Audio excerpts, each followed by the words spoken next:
இப்போ காலையில வந்து பார்த்தோம்னா நீர் ஆகாரத்துல குடிங்க, மோர்ல குடிங்க அப்படின்னு நம்ம சொல்றோம். ஸோ அப்போ நம்ம அப்படி சாப்பிடும்பொழுது என்ன ஆகும்னா அந்த மருந்தோட வீரியம் வந்து அதிகமாகுதுன்னு சொல்லலாம். ஸோ அது மெடிசனோட எஃபெக்ட் ஓகே. ஸோ அதிகமாகுது. இப்போ உதாரணத்துக்கு சொல்லணும்னா மலை வேம்பாதி தைலம்னு ஒரு மெடிசன் சித்தால கொடுப்போம். பிசிஓடி இருக்கு, ஃபைப்ராய்டு யூட்ரஸ் இருந்தாலும் அதை கரைக்கிறதுக்கான ஒரு ஆற்றல் மலை வேம்பாதி தைலம்.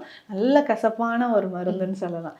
ஸோ இது வந்து தைலம் ஒரு 10 துளிகள் வந்து நீராகாரத்துல காலையில சாப்பிடுங்க அப்படின்னு சொல்றோம். ஸோ பழைய சாதத்தோட தண்ணி கொஞ்சம் எடுத்துக்கிறோம், ஒரு 100 ml எடுத்து ஒரு 10 துளிகள் கலந்து குடிக்கும் பொழுது உடல்ல இருக்கக்கூடிய உஷ்ணத்தை வந்து நீராகாரம் தணிக்கும். அதே சமயம் இது அந்த மருந்தோட சேர்த்து உள்ள போகும்பொழுது நமக்கு அதிகமான அந்த மெடிசனோட எஃபெக்ட் வந்து இன்னும் அதிகமாகுதுன்னு சொல்லலாம். ஸோ இதனால தான் அனுபானம் அப்படின்ற ஒரு விஷயம் கொடுத்துருப்பாங்க. ஸோ இதை வந்து நம்ம மோர்ல கலந்து சாப்பிட்ற சில மருந்துகள் இருக்கு, பெருமருந்து வகைகள் இருக்கு. இதுக்கு பேசிக்கா பார்த்தோம்னா அந்த அன்னப்பாவுல செந்தூரம்லாம் பிசிஓடிக்கு ரொம்ப எக்ஸலண்டான ப்ளஸ். அந்த தைராய்டு பிரச்சனை இருக்கிறவங்களுக்கு இது சேர்த்து கொடுப்போம்.